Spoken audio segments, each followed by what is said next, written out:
Hello વિદ્યાર્થી મિત્રો, the મંજિલ ક્લાસીસની અંદર તમારું સ્વાગત છે. તો આજે આપણે લઈને આવ્યા છીએ સન્ડે સ્પેશિયલ માસ્ટર કી, જેની અંદર ધોરણ 12 ઇંગ્લિશના આપણે આજે ભણીશું ફંક્શન્સ. હવે ધોરણ 12ની અંદર ઇંગ્લિશના પેપરમાં ફંક્શન્સ છે ને એ 12 માર્ક્સના પૂછાય છે. હવે ક્યાં પૂછાય છે તો જોઈએ. વિભાગ એની અંદર ક્વેશ્ચન નંબર 8થી લઈને ક્વેશ્ચન નંબર 10 સુધી યાની 3 પ્રશ્નો 3 માર્ક્સના પૂછાય છે. વિભાગ એમાં જ ક્વેશ્ચન નંબર 11થી ક્વેશ્ચન નંબર 14 એટલે કે 4 માર્ક્સના ફંક્શન્સ પૂછાય છે. અને વિભાગ ડીની અંદર ક્વેશ્ચન નંબર 55થી લઈને ક્વેશ્ચન નંબર 59 યાની કે 5 માર્ક્સના ફંક્શન્સ પૂછાય છે. અને કુલ જોઈએ તો 12 માર્ક્સના તમારે ફંક્શન પૂછાય છે. એટલે આ બહુ જ ઇમ્પોર્ટન્ટ ટૉપિક છે.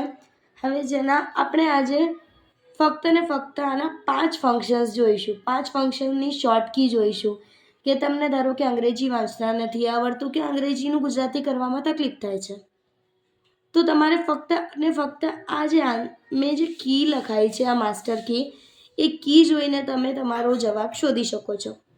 ચલો, તો સૌથી પહેલાં આપણે જોઈએ એડવાઇસ અથવા તો સજેશન માટે. અગર તમને પરીક્ષામાં પૂછ્યું હોય કે ગિવિંગ એડવાઇસ અથવા તો ગિવિંગ સજેશનનો મતલબ થાય સલાહ, તો એની અંદર તમારે વાક્ય કેવું શોધવાનું? 4 ઓપ્શનમાંથી જોવાનું. પહેલાં કરતા આવવો જોઈએ. પછી આ 3 શબ્દો જે મેં બોક્સ કર્યા છે એમાંથી કોઈ એક, કાં તો શુડ હોય, કાં તો ઓટ ટુ હોય, કાં તો પછી હેડ બેટર હોય. આ 3માંથી એક શબ્દ હોય અને એની પાછળ ક્રિયાપદનું મૂળ રૂપ હોય. તો આમાંથી કોઈ હશે એ તમારો શું થશે? જવાબ. આ પહેલાં ફંક્શન એડવાઇસની આપણે શોર્ટ કી જોઈ. શુડ, ઓટ ટુ અને હેડ બેટર. આ 3માંથી જો કોઈ એક વાક્યની અંદર હોય અને એની પાછળ ક્રિયાપદનું મૂળ રૂપ હોય તો એ આપણો જવાબ કહેવાય. તો ચાલો આપણે થોડાક ક્વેશ્ચન સોલ્વ કરી લઈએ. દેખો, અહીંયા તમને કેટલાક ક્વેશ્ચન્સ આપ્યા છે, જેમાં તમને આપ્યું છે એક પ્રશ્ન છે. આ શું લખ્યું છે? ગિવિંગ એડવાઇસ, યાની કે આપણે સલાહ શોધવાની. હવે આપણે જોયું હતું કે આપણી પાસે કેટલા હતા? ફક્ત ને ફક્ત આ 3, should, ought to and had better અને ક્રિયાપદનું મૂળ રૂપ. તો આની અંદર જુઓ, તમારા જે ઓપ્શન્સ છે A, B, C, D, આની અંદર પહેલાંની અંદર ક્યાંય શુડ જેવો શબ્દ નથી, બીજામાં નથી, ત્રીજામાં નથી. દેખો, આ બી, હેડ બેટર. હેડ બેટર શબ્દ હતો આપણા શોર્ટ કીની અંદર. હેડ બેટર દેખાય છે અને પાછળ છે ક્રિયાપદનું મૂળ રૂપ. તો આ આપણો શું થઈ ગયો? જવાબ. આમાંના ઇંગ્લિશ વાંચવાની જરૂર છે ને કંઈ જોવાની. ચલો બીજો સોલ્વ કરીએ. Offering advice. તો ચલો શોધો. આમાં એક જ છે કે જેની અંદર મને દેખાય છે હેડ બેટર. તો આ આપણો શું થઈ ગયો? જવાબ. ચલો ત્રીજો જોઈએ. ત્રીજાની અંદર જુઓ. હવે ત્રીજાની અંદર તમને હેડ બેટર તો નથી દેખાતું, પણ આપણા 3 શબ્દોમાંથી ઓથ ટુ શબ્દ દેખાય છે. બીજું આમાં કંઈ જ શબ્દ નથી, ફક્ત ઓથ ટુ. તો એ જોઈને આપણે ટીક કરી દઈએ આપણો આન્સર. ચોથાની અંદર જોઈએ તો દેખો, આપણા શબ્દોમાંથી એક જ શબ્દ અહીંયા છે શુડ, અને પછી ક્રિયાપદનું મૂળ રૂપ. તો આ આપણો શું થઈ ગયો? આન્સર થઈ ગયો. બીજા બી સોલ્વ કરીએ કેટલાક. આની અંદર બી તમને કીધું છે કે એડવાઇસ યાની કે સલાહ. હવે દેખો, આની અંદર કન્ફ્યુઝ થઈશું આપણે. હેડ બેટર આમાં બી છે અને આમાં શુડ બી છે, તો કયું લેવું? પણ આપણું કીમાં એક વસ્તુ હતી કે કોઈ બી હોય પાછળ ક્રિયાપદનું મૂળ રૂપ હોવું જોઈએ. અહીંયા શુડમાં પાછળ ટેકન છે, જે ક્રિયાપદનું ભૂત કૃદંતનું રૂપ છે, મૂળ નહીં. અહીંયા હેડ બેટર પણ એમાં મૂળ રૂપ હતો. આ આપણો જવાબ સાચો થયો. એ જ રીતે બીજા કેટલાક આન્સર સોલ્વ કરી લઈએ. જેમ કે દેખો, આની અંદર શુડ બી છે, ઓથ ટુ પણ છે અને હેડ બેટર બી છે. તો હવે 3માંથી કયું લેવું? તો સમજો, શુડ, પણ એના પાછળ ભૂતકાળનું રૂપ એટલે આ નહીં આવે. હેડ બેટર, પણ એના પાછળ આઈએનજીનું રૂપ એ બી નહીં આવે, આપણે મૂળ રૂપ લેવાનું, એટલે ઓથ ટુ અને એના પાછળ મૂળ રૂપ, એટલે આપણો જવાબ આવશે બી. ત્રીજો, અહીંયા તમને પ્રશ્ન આપ્યો છે, પ્રશ્નની અંદર જ હેડ બેટર લખીને આપ્યું હોય, તો હેડ બેટર પછી સીધી વસ્તુઓ આપણે આવવું જોઈએ મૂળ રૂપ, તો હેડ બેટર પછી પહેલું આઈએનજીનું રૂપ ના આવે, ઈડી ના આવે, આમાં તો ક્રિયાપદ જ નહીં, આ રહ્યું તમારું મૂળ રૂપ, તો સી આપણો જવાબ. ચોથો પ્રશ્ન જોઈએ તો શું કહે છે કે કરતા છે, હવે શબ્દો શોધીએ આપણા. શુડ, ઓથ ટુ બી આવી ગયું, હેડ બેટર બી આવી ગયું અને શુડ બી આવી ગયું, તો હવે કયા લેવાના? તો ચારે ચાર છે, આ કેન્સલ, કેમ? મૂળ રૂપ નથી. હેડ બેટર કેન્સલ, કેમ? કારણ કે ટેક છે ક્રિયાપદ, અહીંયા તો કોઈ ક્રિયાપદ જ નથી.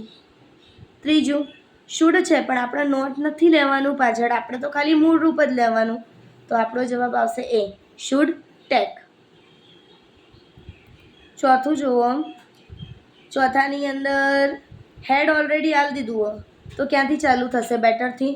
બેટર પછી મૂળ રૂપ, આ બી બેટર, આ બી બેટર, પણ આમાં આઈએનજી વાળું આપણે નથી લેવાનું, આપણે લેવાનું છે મૂળ રૂપ, તો બેટર ડ્રાઈવ. અને પાંચમું, વી ઓથ, ખબર છે કે ઓથ પછી ટુ આવે, આમાં બી ટુ, આમાં બી ટુ, કયું લેવું? આની અંદર આઈએનજીનું રૂપ છે એટલે લેવાય નહીં, તો ઓથ ટુ પછી મૂળ રૂપ, જવાબ આવ્યો એ.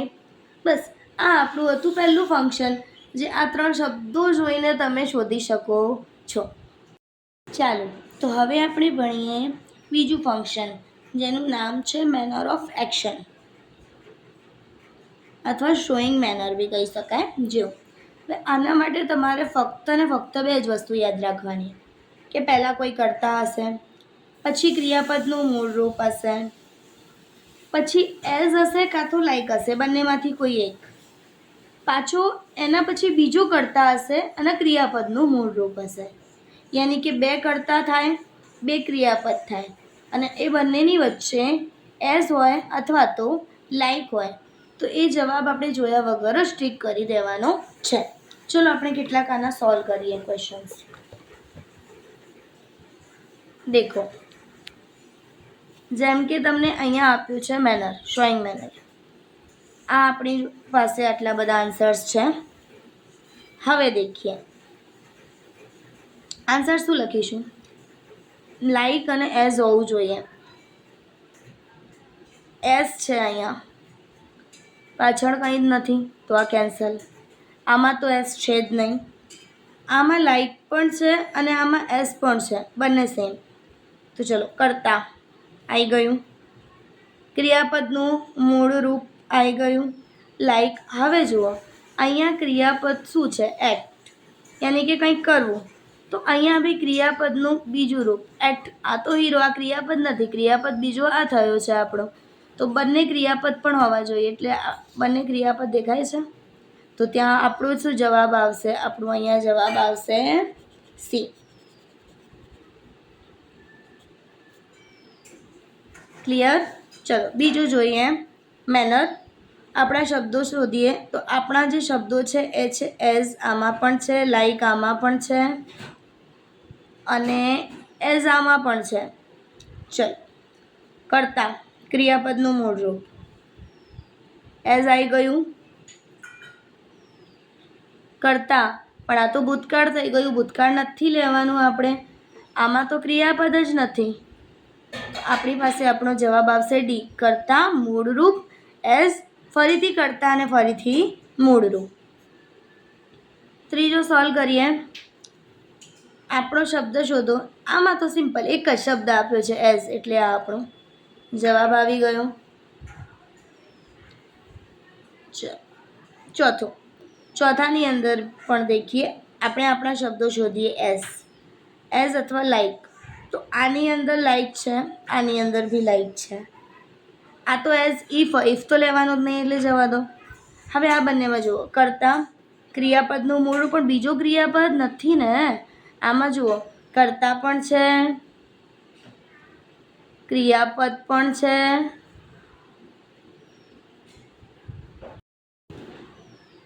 આની અંદર બીજો કરતા નથી, હર એટલે તો આના માટે જ વપરાયું છે, એટલે અહીંયા જોઈએ શી એટલે કે કરતા, ડાન્સ એટલે ક્રિયાપદ, લાઈક અને કોના જેવો તો માધુરી જેવો, તો માધુરી એ બીજો કરતા છે, એટલે અહીંયા જે આપણો જે જવાબ આવશે, આપણો જવાબ શું આવશે? ડી.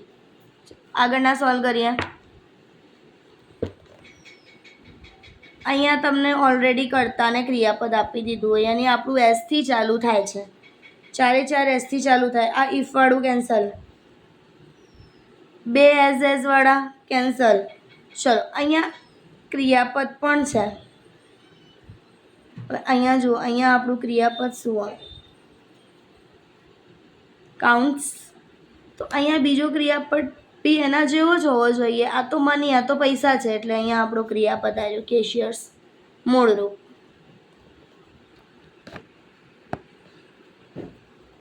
નેક્સ્ટ કરીએ. આની અંદર જોઈએ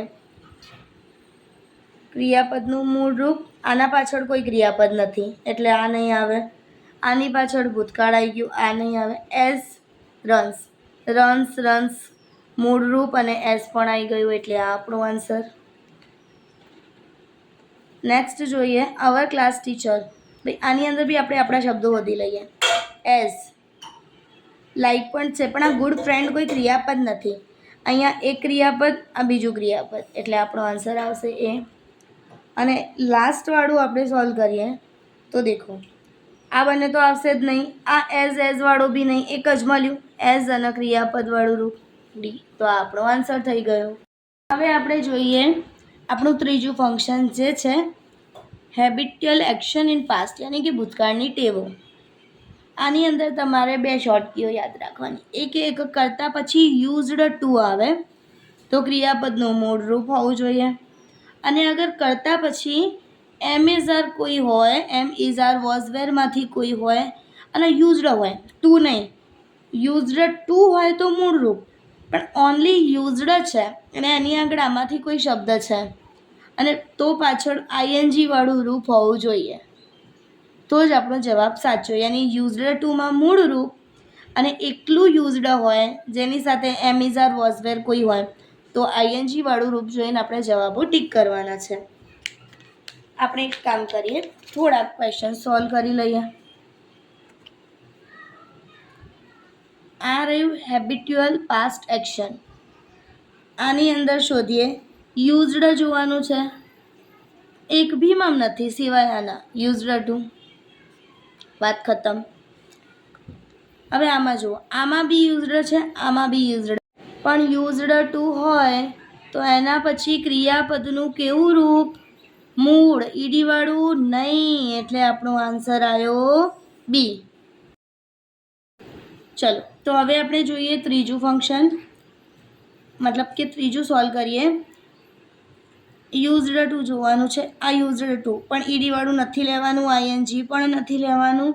આમાં તો યુઝ ટુ છે તો એ તો લેવાનું જ નહીં, યુઝડ ટુ લેવાનું, એટલે આ આપણો આન્સર આવી ગયો. ચોથું જોઈએ યુઝડ ટુ. આમાં છે ને આમાં પણ છે. કરતાં પછી યુઝડ ટુ, કરતાં પછી એક શબ્દ નથી લેવાનું, આઈએનજી વાળું રૂપ પણ નથી લેવાનું, એટલે ડાયરેક્ટ કરતાં પછી યુઝડ ટુ અને મૂળ રૂપ, આ આપણો આન્સર. આમાં જોઈએ યુઝડ ઓનલી આપેલું જ છે એટલે ટુથી ચાલુ થશે. ટુ ટુ ટુ, આઈએનજી નથી લેવાનું, ઈડી પણ નથી લેવાનું, ટુ અને મૂળ રૂપ.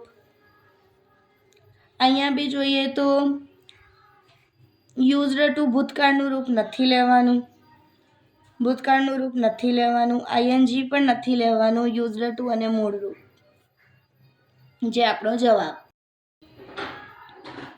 આની અંદર જોઈએ આખું વાક્ય આપ્યું છે, ખાલી વચ્ચે વાક્ય મૂકવાનું. ઈડી નહીં, આઈએનજી નહીં, હેડ ટુ નહીં, યુઝડ ટુ, મૂળ રૂપ, આ આપણો જવાબ.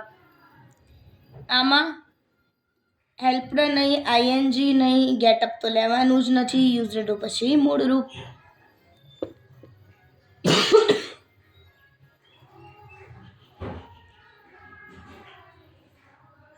ચાલો તો હવે આપણે જોઈએ આપણું ફંક્શન નંબર 4. જે છે કન્ડિશન ઇન ધ પાસ્ટ યાની ભૂતકાળના શરતી વાક્યો. હવે જો તમને કે જ્યારે બી પૂછાય કે કન્ડિશન દર્શાવો, કન્ડિશન ઇન પાસ્ટ દર્શાવો, ભૂતકાળની અંદર, તો એ આપણે કઈ રીતે શોધીશું? તો એના માટે પહેલાં મગજમાં એક ફિટ કરવાનું કે હંમેશા બે વાક્યો હશે અલ્પવિરામથી જોડેલા, મતલબ એક વાક્ય વચ્ચે અલ્પવિરામ અને બીજું વાક્ય. તો પ્રથમ વાક્ય કેવું હશે? તો પ્રથમ વાક્યમાં શરૂઆતની અંદર જ ઇફ હશે કાં તો અનલેસ હશે. એના પછી કરતા હશે, કરતા પછી ખાસ જોવાનું હેડ હશે, અને હેડ પછી હશે તમારું ભૂત કૃદંતનું રૂપ. અહીંયા પહેલું વાક્ય પૂરું થાય છે. પહેલું વાક્ય ઇફ અથવા અનલેસથી શરૂ થાય, કરતા હોય, હેડ હોય, ભૂત કૃદંતનું રૂપ હોય. હવે અલ્પવિરામ પછી જ્યારે બીજું વાક્ય ચાલુ થાય તો એમાં કરતા અને કરતા પછી આ તમામ શબ્દો જેવા કે કુડ હોય, વુડ હોય, મે હોય, માઇટ હોય, કુડ હોય, મસ્ટ હોય, ઓટ ટુ હોય, શુડ હોય, એના પછી ખાસ ચેક કરવાનું હેવ હોવું જોઈએ, હેવ અને ભૂત કૃદંતનું રૂપ. ત્યારે આપણું આ કન્ડિશન ઇન ધ પાસ્ટ બનશે. ક્લિયર? ચલો આપણે સોલ્વ કરી લઈએ કેટલાક. ચલો પહેલો જ જુઓ, પહેલાંની અંદર ઓપ્શન એમાં તમને આ આપ્યું છે, કેમ નહીં આવે? એક જ વાક્ય. આપણે કન્ડિશન શું હતી? વાક્યો બે હોવા જોઈએ કન્ડિશન ઇન ધ પાસ્ટની અંદર. તો આનું બીજું ઓપ્શન જ્યારે આપણે જોઈશું તો બીજા ઓપ્શન બીની અંદર આપણને દેખાય છે, જુઓ શું દેખાય છે બીની અંદર? બે વાક્યો, આ અલ્પવિરામ અને બે વાક્યોવાળા આ ત્રણ છે.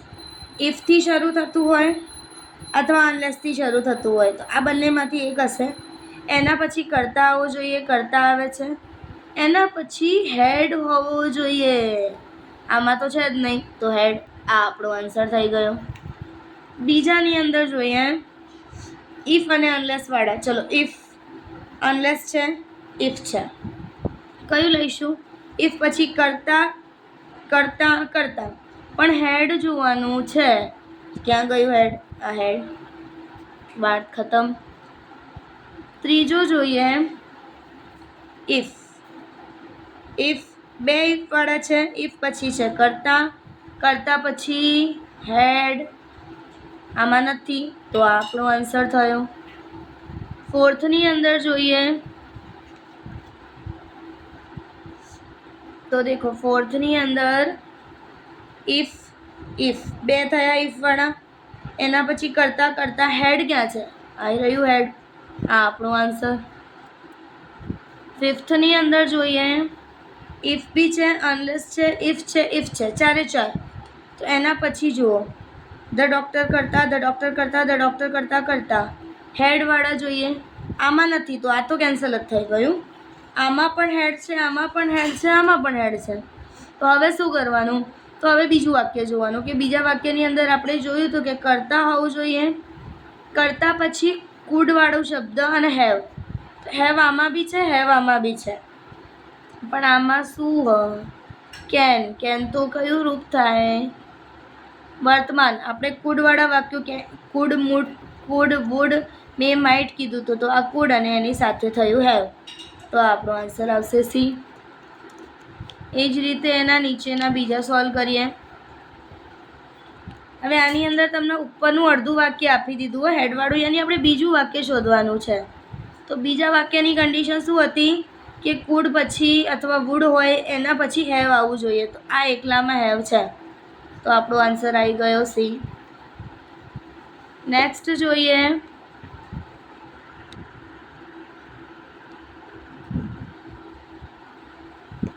પહેલું વાક્ય તો એને આપી જ દીધું છે. બીજા વાક્યથી વુડ કુડ છે, પણ હેવ, તો આ આન્સર. આની અંદર પહેલું વાક્ય તો આપી દીધું છે, બીજું વાક્ય. હવે બીજા વાક્યમાં જુઓ, આમાં બી મસ્ટ હેવ છે, આમાં બી મસ્ટ હેવ છે, તો હવે કયું લઈશું? યાદ કરો, ભૂત કૃદંતનું રૂપ. આ કમ છે, કમ એટલે મૂળ રૂપ થયું. કેમ? આ ભૂતકાળનું રૂપ થયું અને એનું ભૂત કૃદંતનું રૂપ કયું છે? ભૂત કૃદંતનું રૂપ બીકમ. તો આવી રહ્યું, આપણું આન્સર આવી ગયું. આની અંદર જોઈએ બીજા વાક્યથી શરૂ કરીશું હેવવાળા. હવે આજો મસ્ટ હેવ, હેવ, ત્રણે ત્રણ હેવવાળા છે, તો હવે કયા લઈશું? You must have successed, ED double વાર ઈડી ના લાગે એટલે આ વાક્ય કેન્સલ. આ બંને જુઓ, મસ્ટ અને વુડ. સક્સેડ, સક્સેસ, કયું લઈશું? તો હવે અમુક વાક્યો એવા આવે કે જેની અંદર વાંચ્યું, if you had follow my advice, તમે જો મારી સલાહ માનશો તો તમે સક્સેસ થશો જ, તો આવશે મસ્ટવાળું. નેક્સ્ટ, આની અંદર બીજું વાક્ય જોઈએ, હેવવાળું એક જ વાક્ય છે, તો આ આપણો જવાબ થઈ ગયો. ચલો હવે આપણે આપણું આજનું છેલ્લું અને પાંચમું ફંક્શન જોઈએ, જે છે તમારું ચોઇસ. ચોઇસનો મતલબ થાય છે પસંદગી. આની અંદર એક જ વસ્તુ યાદ રાખવાની છે, કરતા, વુડ રેધર, ક્રિયાપદનું મૂળ રૂપ અને શબ્દો પછી ધેન આવવું જોઈએ. હવે ફોકસ આટલું કરજો હો, THEN વાળું ધેન નહીં, THAN વાળું ધેન આવવું જોઈએ.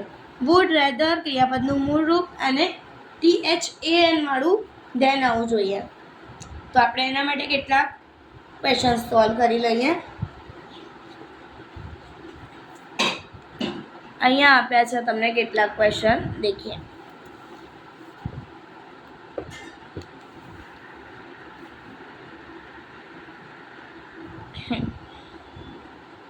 ચોઇસ, ચલો શોધીએ. વુડ રેધર, એક જ વુડ રેધર, ધેન બીજાની અંદર જોઈએ, વુડ રેધર, ધેન મળી ગયું. ત્રીજાની અંદર જોઈએ, શબ્દો જ દેખાય, વુડ રેધર, ધેન આપણો આન્સર.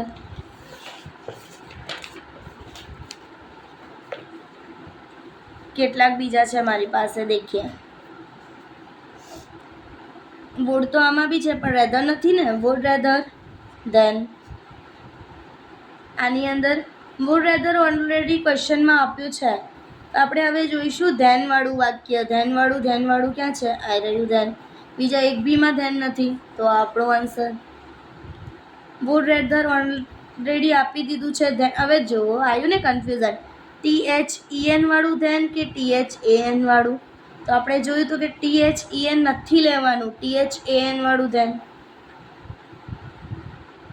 આમાં બી વુડ રેધર આપી દીધું છે, ધેન વાળું વાક્ય જોઈએ. THEN વાળું નહીં, THAN વાળું ધેન.